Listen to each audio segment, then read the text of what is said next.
All right. So we only have a few things on the agenda today, and there's not even an agenda. A couple of things I want to talk to you guys about, things that have popped up this week. One of those is I had one of you guys have a solar panel issue representing a buyer. The buyer liked the house, wanted the house, and solar panels were listed on the MLS, but it led them to believe that they were paid for. And nothing was brought up or disclosed about owing money on them during the inspection period, but during the financing period they were. And they didn't want them. They didn't want to pay for them. They saw some value in them, but they did not want to pay for them. The question was, the lender said there was no problem. The buyer was plenty strong to go ahead and pay for the solar panels too. Could they get out of the deal still, or use that as negotiating to get the seller to finish paying for them? And the answer is yes, you can still get out of the deal, because just because someone can't afford something, just like if the appraisal comes in low, doesn't mean you have to still buy the house, right? You agree to a certain amount of financing. You do not have to, just because you have the ability to still get financing for more does not mean that you have to. So yes, they can get out of that. Anything that changes the deal messes up your financing. The financing that you agree to on the contract is the financing that matters. What you can or cannot do does not matter. Doesn't matter if that's your last month. That's not what I agreed to do. Just like if interest rates shot up to 10 right after you signed market rate on contract day, right? Which is why I like to put a number in there, by the way. That always gives you find out what they're pre-approved for, where the lender has them, and put 6.75 in there. That way, when they end up getting 7.25, they can get out of the deal because they'll want to, right? But if you have to show what market rate was on the date of the effective date of the contract. So make sure that you're covering yourself on that. And yes, you can get out. If someone changes the deal, you can get out of the financing. These people are still negotiating with the seller, but they would have had no bargaining power if they were still stuck doing it.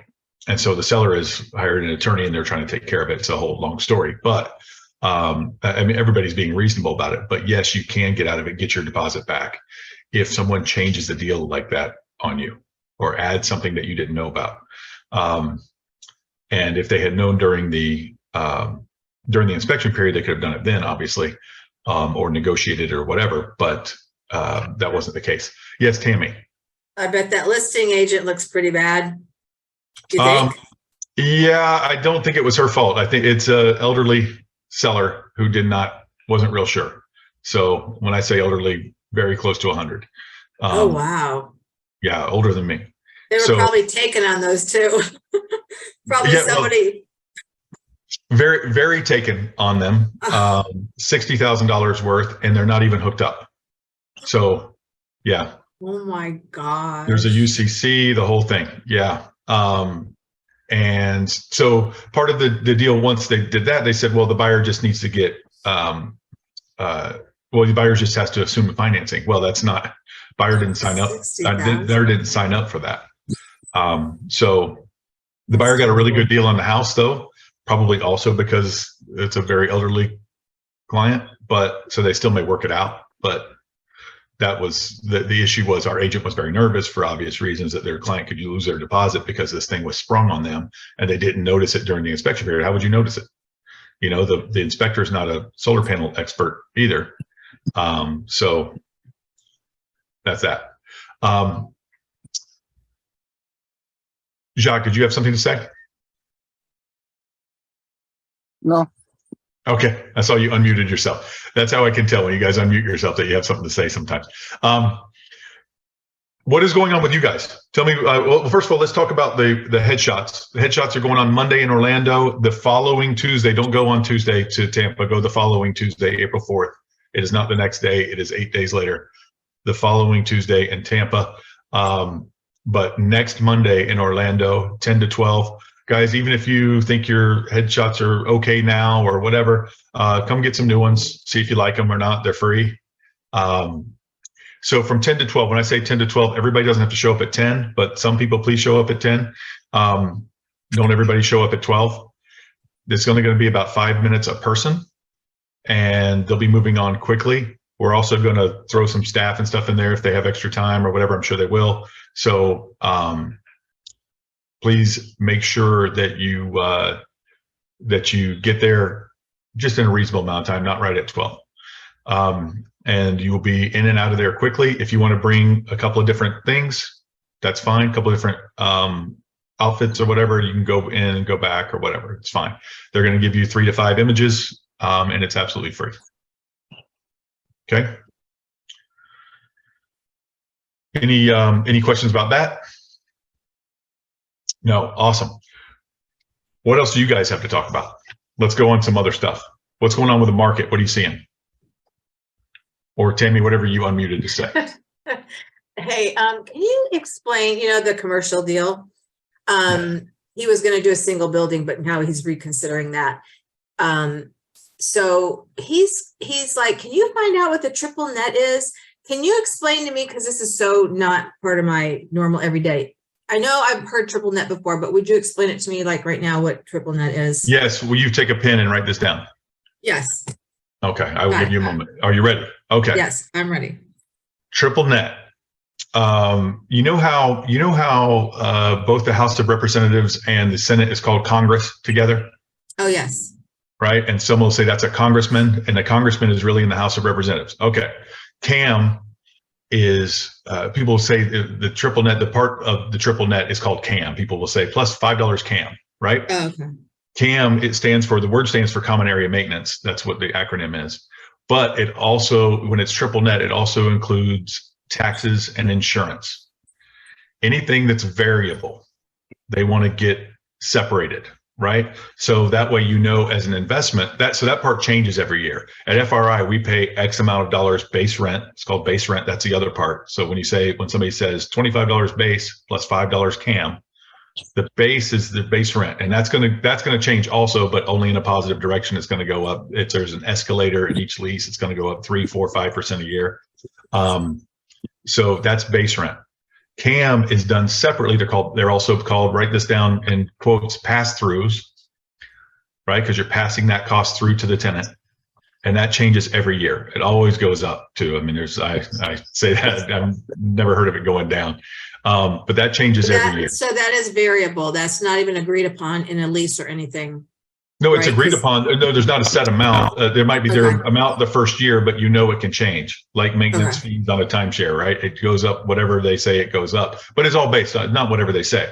So they get a contract with the groundskeepers and everybody else, right, for the common area maintenance, and your property taxes typically don't go down, and your insurance typically doesn't go down. As we all know from homes, it's not much difference with business.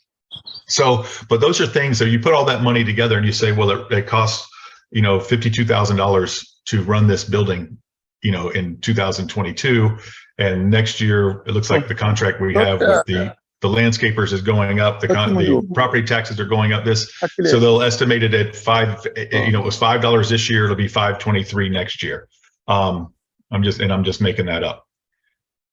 So, that's going to go up every year. So now I can sell that building knowing what and so all the tenants share that based on their square footage. Okay. So if I have 5,000 square feet and you have 2,000, I'm going to pay more, obviously. Well, I pay my dollars per square foot, right? So that way, when you go to sell that building and the reason they do this is because a lot of REITs and stuff like that, big, funds and REITs and stuff like that buy up lots of buildings at a time. They'll buy up a huge building, a public center, this or that, right, for $15 million. But they know exactly how much base rent they're getting, and they don't have to worry about the pass-throughs because the tenants handle those. So instead of charging you $30 rent and I have to deal with all the different variables, I can charge you $25 base and $5 CAM, and that CAM changes. I don't have to raise your rent every year, whatever. I just raise it based on the escalator of your base rent, and also your CAM goes up. But you know how much your base rent's going to go up. I can tell you 10 years, if we have a 10-year lease, I can tell you on year 10 what you'll be paying in base rent. I can't tell you what you'll be paying in CAM. Or the triple net, the pass-throughs, right? So we pass those variable expenses onto the tenant and the next tenant and the next tenant, and they pay those separately. So he's asking what that is. So I'm wondering if he's asking basically what the taxes, insurance, and maintenance is, because he's asking like, what's the triple net? That's what he's asking. From the from the back and forth we've had about this, I don't think they understand what triple net is anyway. Well, They're he's probably a tenant in his building, and he's probably paying a triple net, is what I'm thinking. Okay, yeah. And So he's that's paying why CAM. it's in his mind. Okay, so he does understand. He's paying CAM. He might not understand exactly what it is, but he's paying it now, so he knows. So, yeah, you find out from the seller what the CAM is today. Okay. And he's going to say $5.50 or whatever. Okay. All right, and that's per square foot per year. Hey, Tammy, I have a triple net lease that an attorney prepared for one of my clients. If you want me to send it to you, I will. You Oh, that would be great. Okay, what's your email? I thought I had it in here, but I don't see it. It's Tammy, TAMMI at TAMMIPIPKIN.com. Tammy at TammyPipkin.com. Okay, I'll send it to you now. Thank you. Mhm. Okay, so yeah, that's what he's wondering then, and that is, Tammy, that's a pretty good deal for them. It really is. Well, he was going I to a like that single one. building, but I said, I'd like you to talk to Ryan. I wanted to do a conference call. He's like, I trust you. You're blah, blah, blah. I'm like, oh my gosh, but I'll be talking to you behind the scenes. But I talked to him. I mean, I gave him all the information I just don't have the confidence. And, but I told everything you told me in that email. I told him today. He called me this morning, and he goes, okay, well, let me reconsider that. I said, why would you buy a single building when you can buy a building that's same price basically and giving you an income? He doesn't really want to manage people. And I said, I can't imagine. It's a hire management company and it's a new building. I don't think you're going to have people calling you in the middle of the night with problems. Right. But They plus had management numbers worked into their numbers too on that flyer. Exactly. So it gives you a good idea. But I'll be happy to help you behind the scenes. I'm glad he trusts you. That's good. Anything else? What else is going on?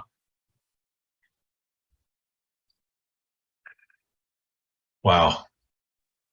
Oh, Ryan. Hi, it's Lisa. Hi, Lisa. Hi. Did you say it goes up 3 to 5% on average a year? That's called an escalator to the base rent. That's an escalator Okay. to the base rent, and that's just designed to keep up with inflation. Good luck right now, but typical inflation is 3%, 4% a year. Okay. And those are the recovered costs, right? What's that? Those are the No, I'm not sure. I've never seen it called that exactly. I think those are pass-throughs. What he was putting on there, those are pass-throughs, recovered costs. okay. And I think that one was a lot less than the other because they probably weren't there the whole year. That space, I'm confident that space leases pretty well. I know he's worried about what if a tenant leaves or something like that. That's a really good space. I think. I did have one more question because Yes. I didn't see the inside shell, but because it's an inside shell, would they have drain areas for like bathrooms and stuff already put in there? How does that work? Yeah, it's all stubbed out.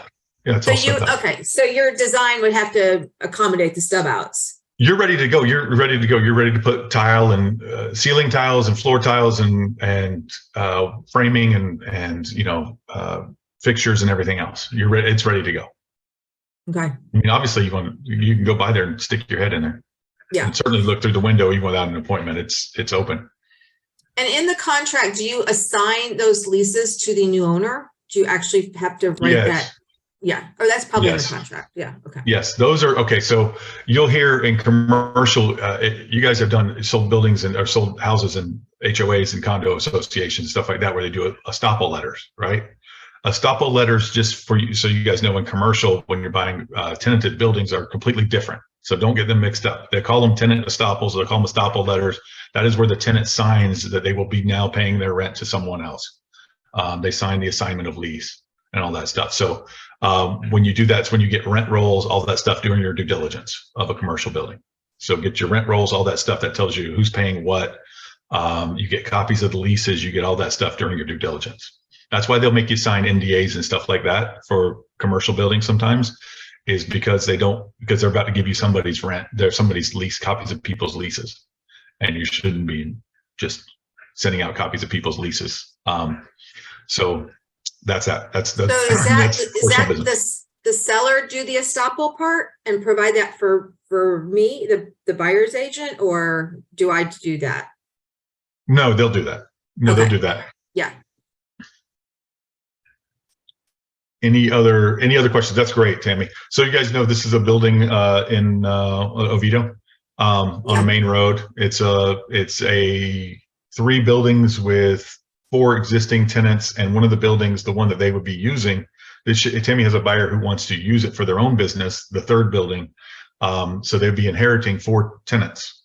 And they're trying to make sure, and to do that, if they do that at the rates they are now, if they buy it at the right price, which we've gone back and forth with cap rates and put some numbers in there, with their own build out, they'll have to do, which is going to be about $100 a foot or whatever we decided. It's going to be $90 a foot or something to build it out.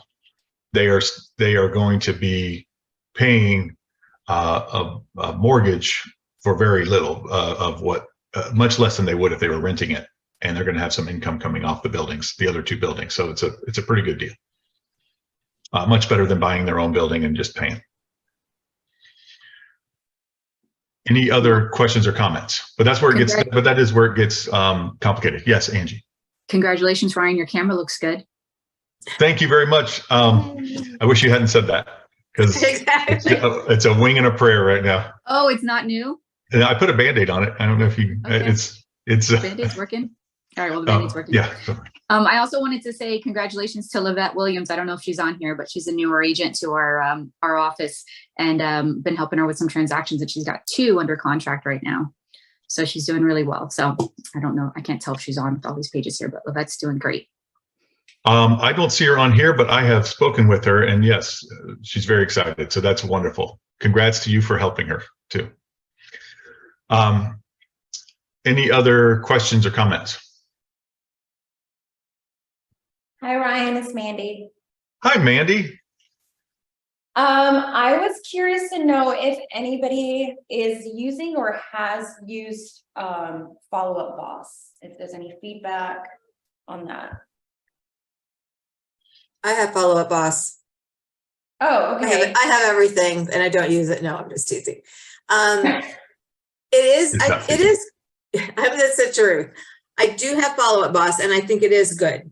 I'm not sure what you're comparing it to, but I've heard, a lot of people, it does. I think it has drip campaigns, and all my leads go in there. And yeah, I think it's pretty reasonable price. Yeah, I saw the price is pretty reasonable. So I was just curious to know if anybody had any good or bad feedback on Follow Up Boss. A lot of I've used it successful before. agents have recommended it. Just I've used it before too. When Cody, my husband, was working some other stuff, he had it in place. And then when I kind of got my own CRM, I went with a different one. I don't think there was anything wrong with it. I think it worked really great. I just hate changing CRMs. Every single time I have, data's been different and it's changed. And my, what's on Real Geeks now is called tags, and what's on another system is called groups, and it never transfers all the way over. And, I really like organization, and it makes me really mad when I have to go back and do it all over again. So I just hate changing CRMs, but unless you, really dislike the one that you're with. And I think, are you still with Real Geeks? Because you're the one who referred me to them.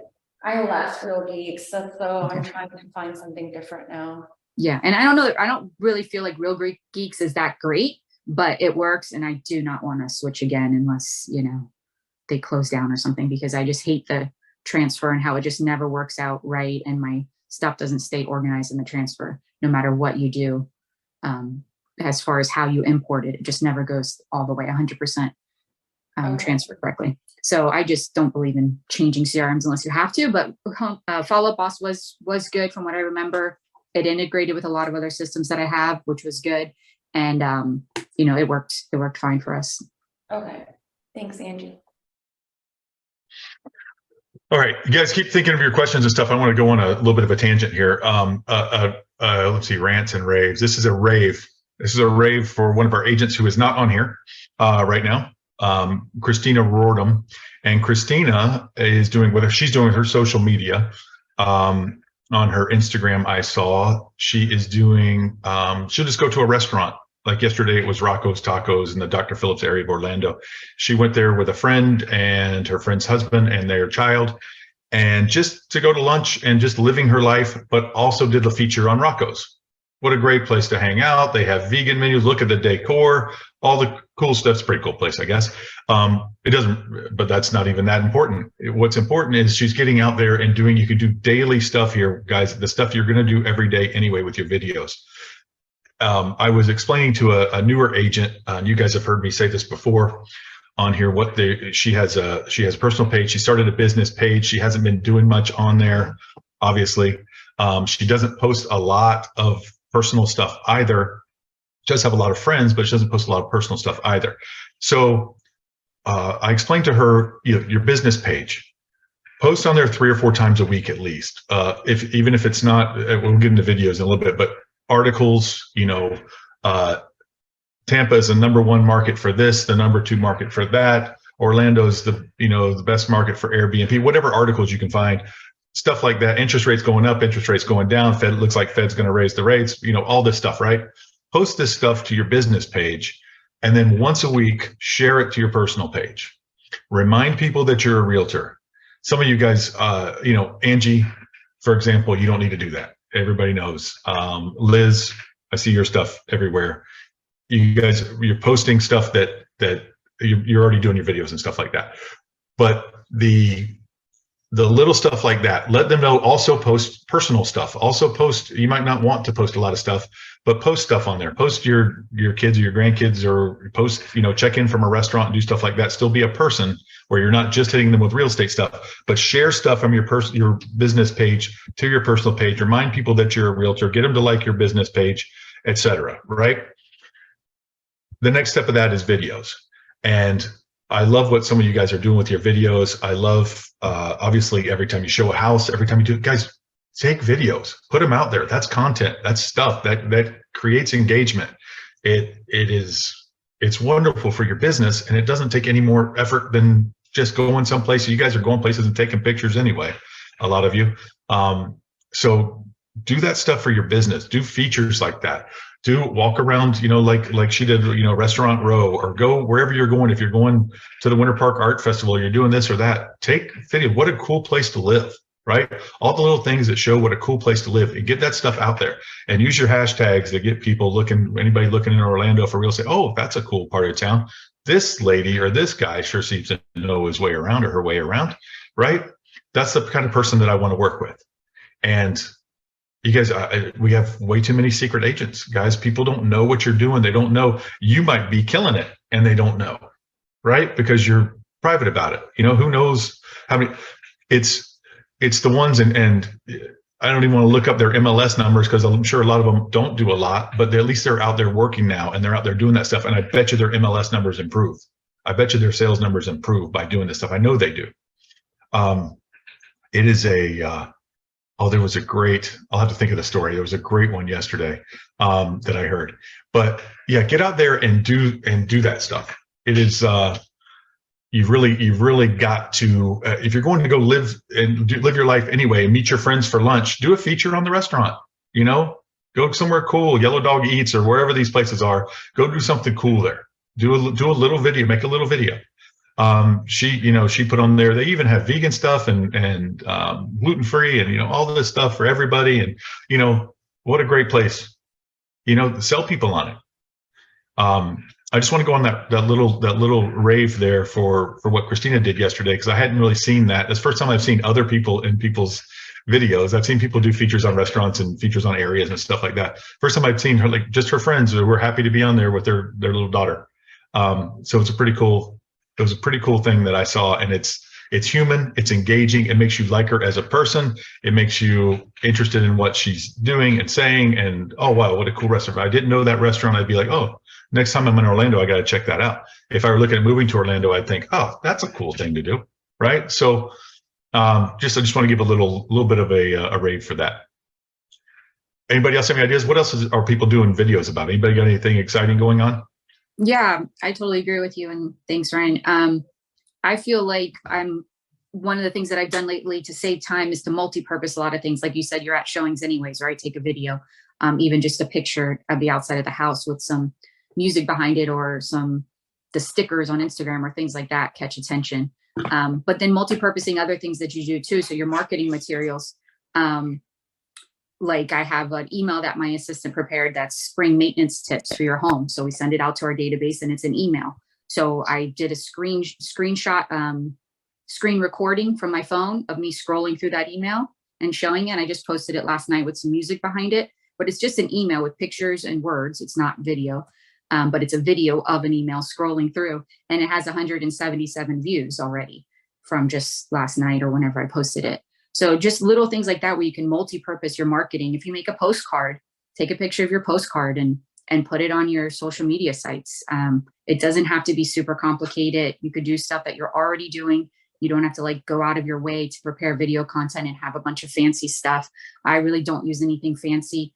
I bought a nice microphone, like a clip-on microphone, and it came with like an app that you can put the words on. You can put like your script on your phone. Like I have that, but I don't use it very often. I usually just have my iPhone, maybe a selfie stick, and that's it. And, you know, that really is all you need to get started.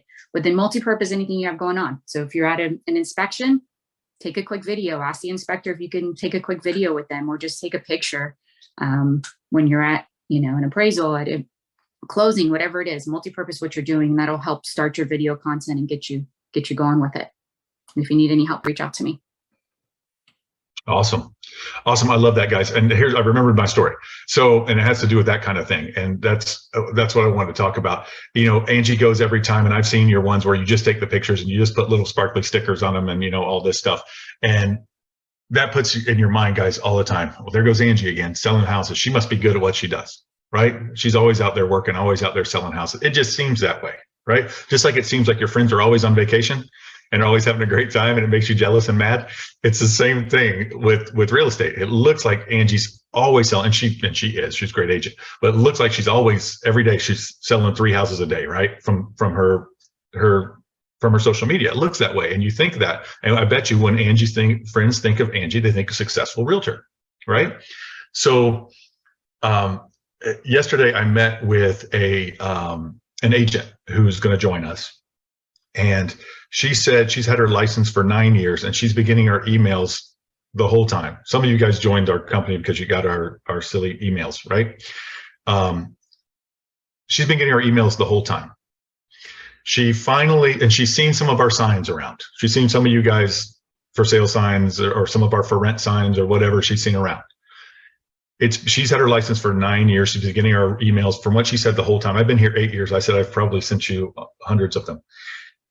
She finally got one of them and said, I'm going to give them a call. And that is what branding is about. That is what a long-term campaign is about. It took 8 years to get her to come here, and she's leaving from another 100% company, and she's going to come here. But it took 8 years for her to make that decision, 9 years for her to make that decision. She's been getting our emails and stuff. And so don't give up quickly on your branding. Don't give up quickly. Be consistent. Stay with it. It works eventually. Sometimes it works right off the bat. You get them the first day, and sometimes it works, 8 years later, 9 years later.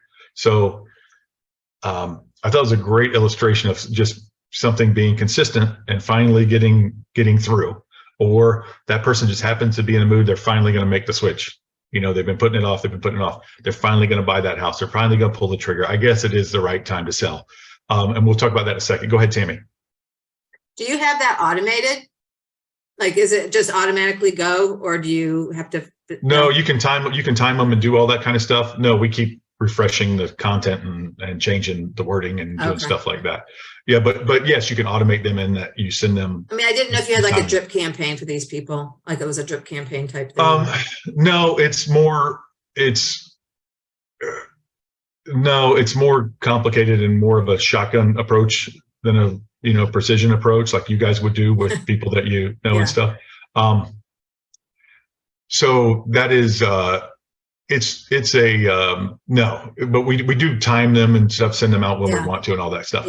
But eventually it gets through. The branding eventually gets through to people, and then eventually they say, well, this company's got more going on than what my company has or whatever. But it's the same people getting them off the thing. I want to talk about interest rates and stuff.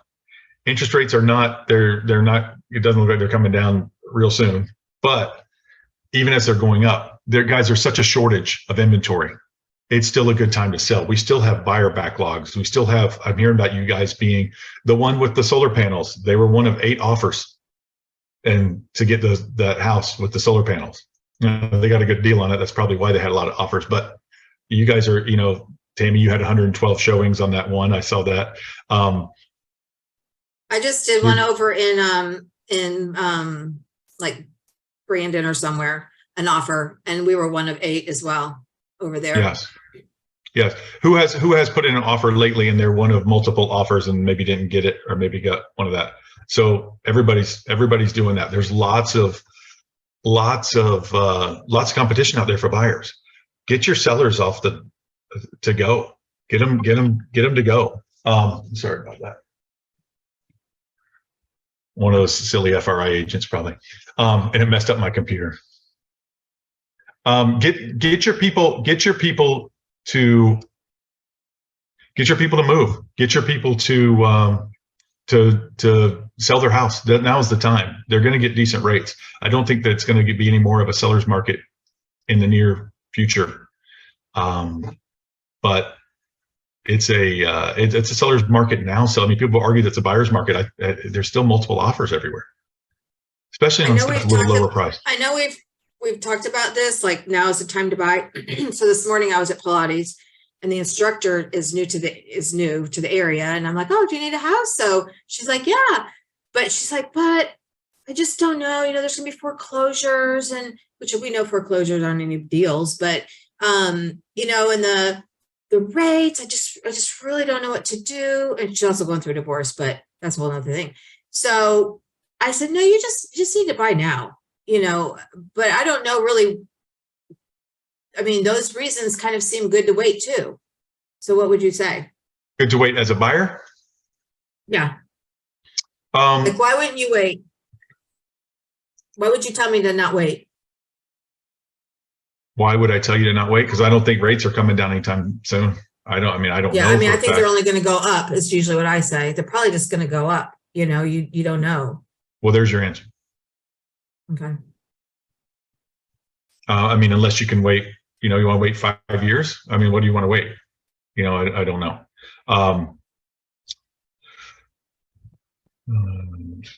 Okay, I'm looking at the chat. Any other questions or comments? We have a question. Angie's best CRM. Oh, yeah, I'll use really good. Okay. Yeah, you need to do some demos with CRMs. You need to do some demos with anything that you're going to do.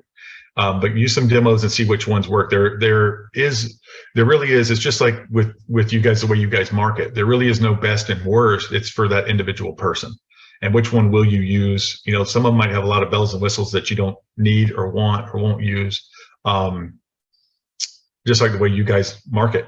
Some of you guys are doing door hangers and some of you guys are doing TikToks. It's a completely different mindset. So do some demos and see which one you like and go off between pricing and what works for you. Use what's best. And yeah, Lisa, we've talked about this a lot. Lenders, title companies, a lot of people have a lot of tools for you guys. Make sure that you're using those as well. I wanted to throw out something and just see if anybody else is seeing it. The last couple of transactions I've had, referring to appraisals, that is. We have the traditional appraisal where an appraiser goes out on site and does the appraisal comparisons of other houses like that. Then there was the desktop appraisal that people were using. The last couple of transactions I've had where the appraisals are actually waived for the buyers. Something to do with the way Fannie Mae and Freddie Mac have an algorithm that does appraisals as well in conjunction with a buyer that has extremely good credit, and the appraisals waived altogether. Anybody else seeing those, or is it something I haven't noticed before?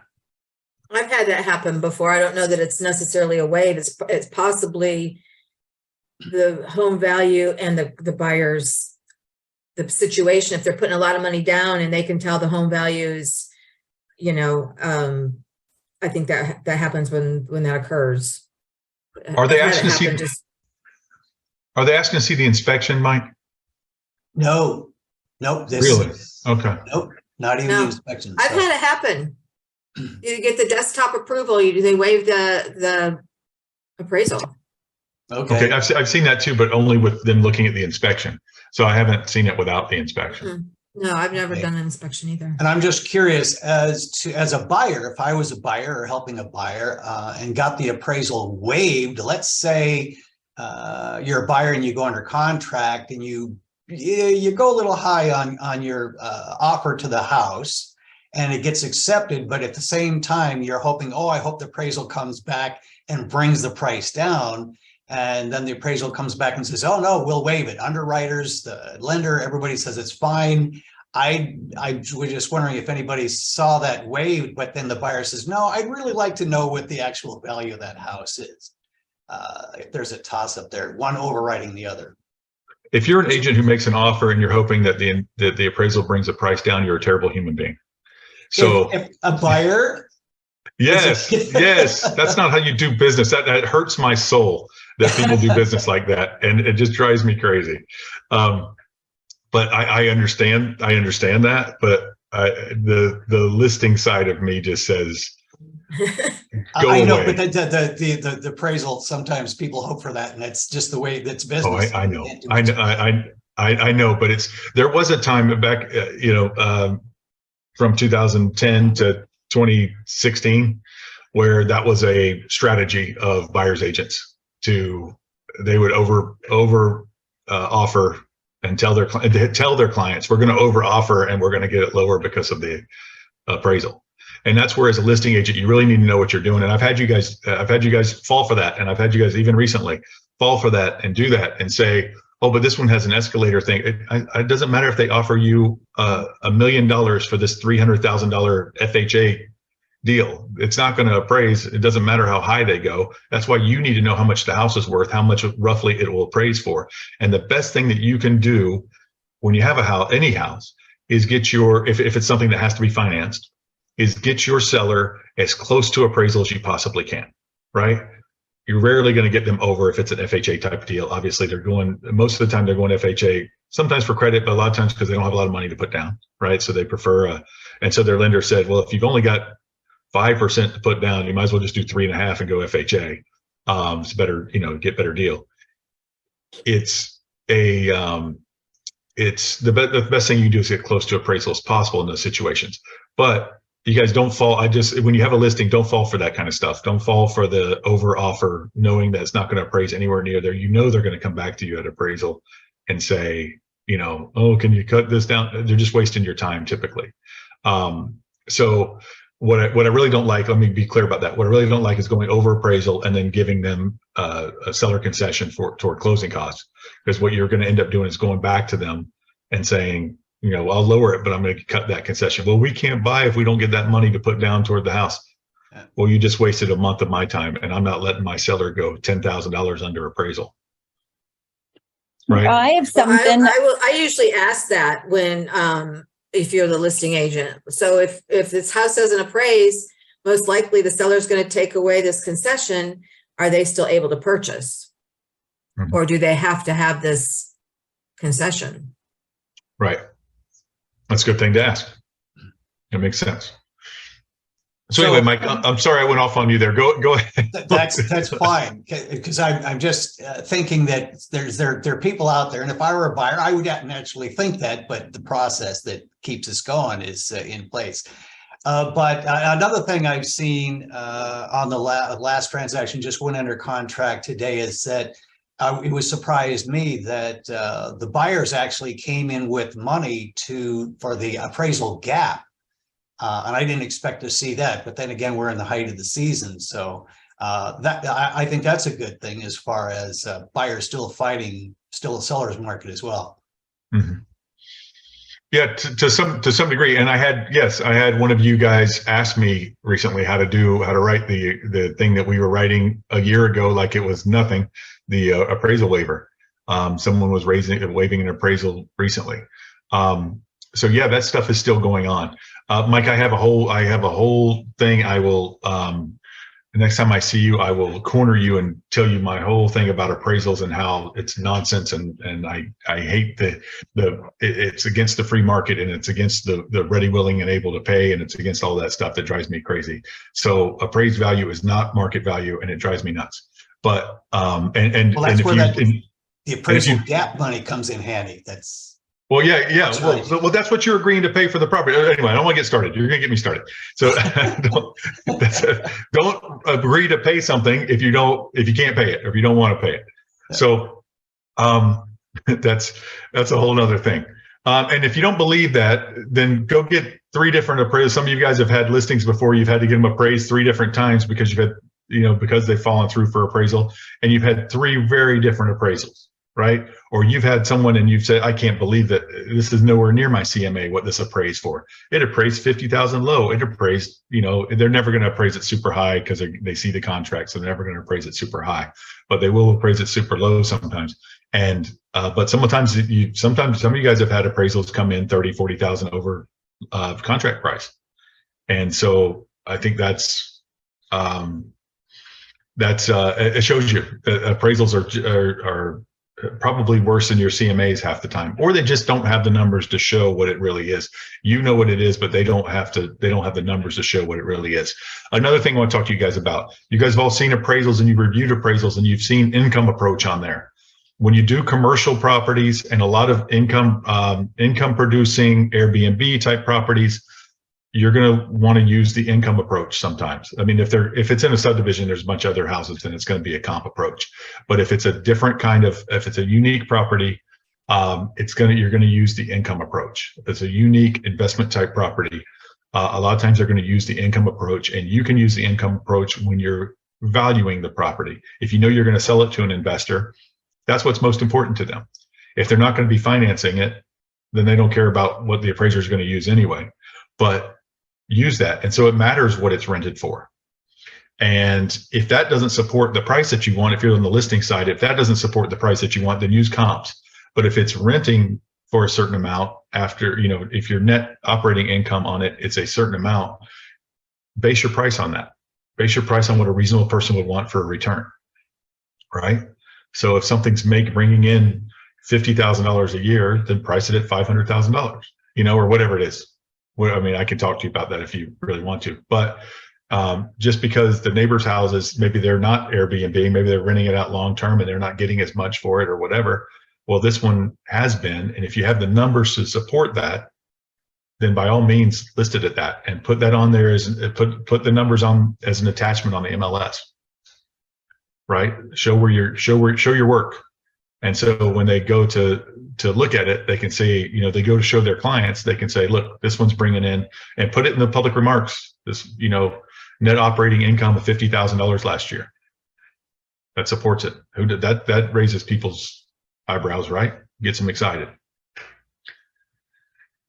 And even if it hasn't been super well managed, or if they've been living in it, maybe they use their own Airbnb for 3 months out of the year, they snowbird it and then they Airbnb it the rest of the time, stuff like that, point that stuff out as well.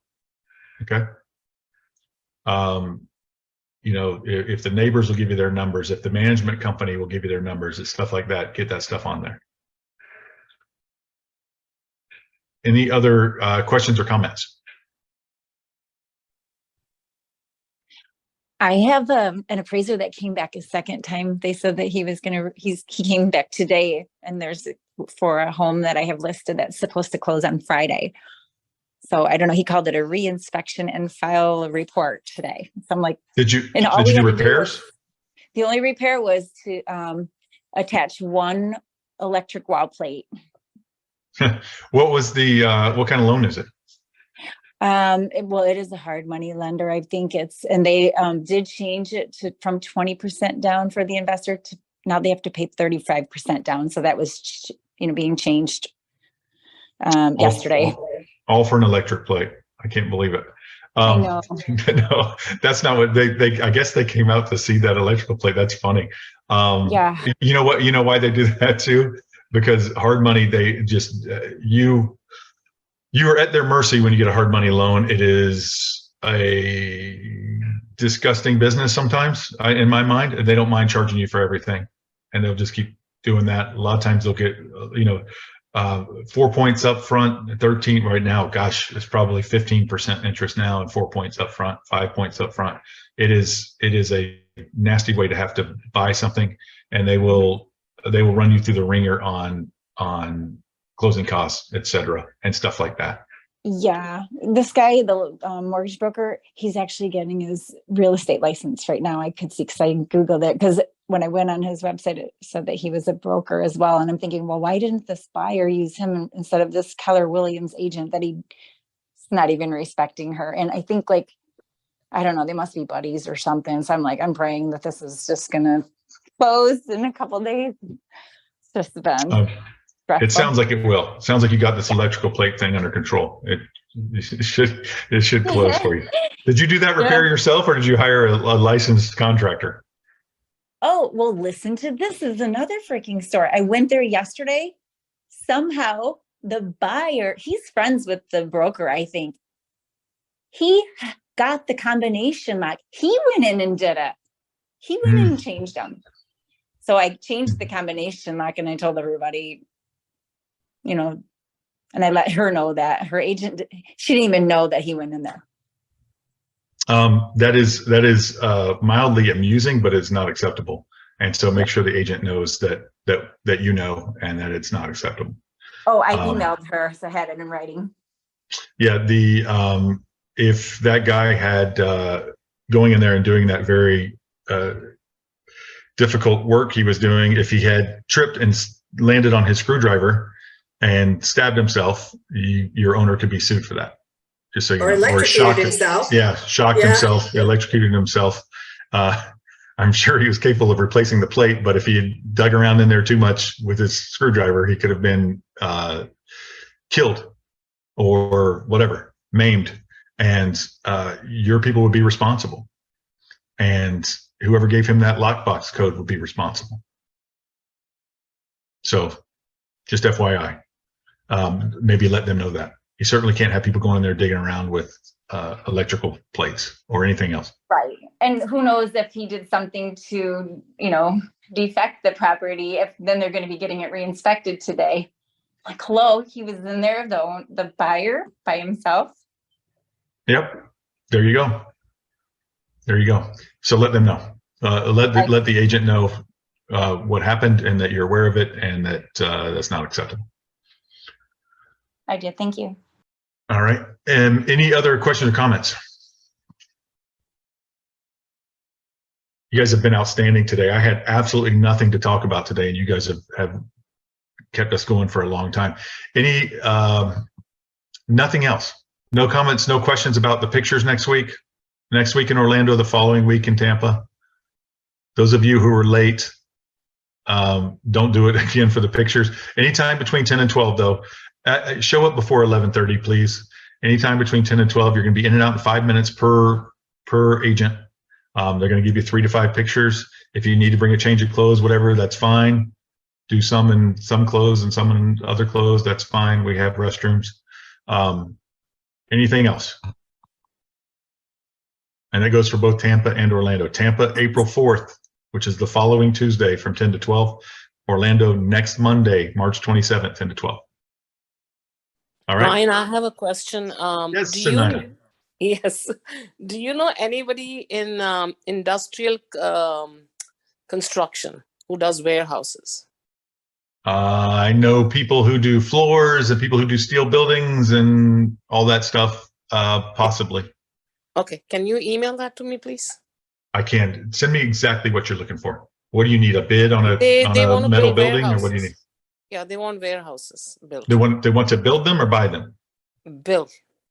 Okay. What kind of I've just put warehouses? a contract on land, and hopefully, once our due diligence is done, they just want to be prepared with that, get estimates and all. Okay. All right. Yeah, I'm not going to be much help with that. I know subcontractors. I don't, the actual general contractors for them. for the entire But project. maybe the subcontractors know some Oh, good. I'm sure they do. I'm sure they do. Okay, so just Yeah. send me some reference. I've never done industrial, so All right, we'll do. Thank you. Yep. Thank you. Bye. Any other questions or comments? Awesome, guys. You've been fantastic. Everybody looks great, doing great. I will see you guys on Monday if you're in Orlando. And the following Tuesday, if you're in Tampa, actually, I'll see you Wednesday anyway.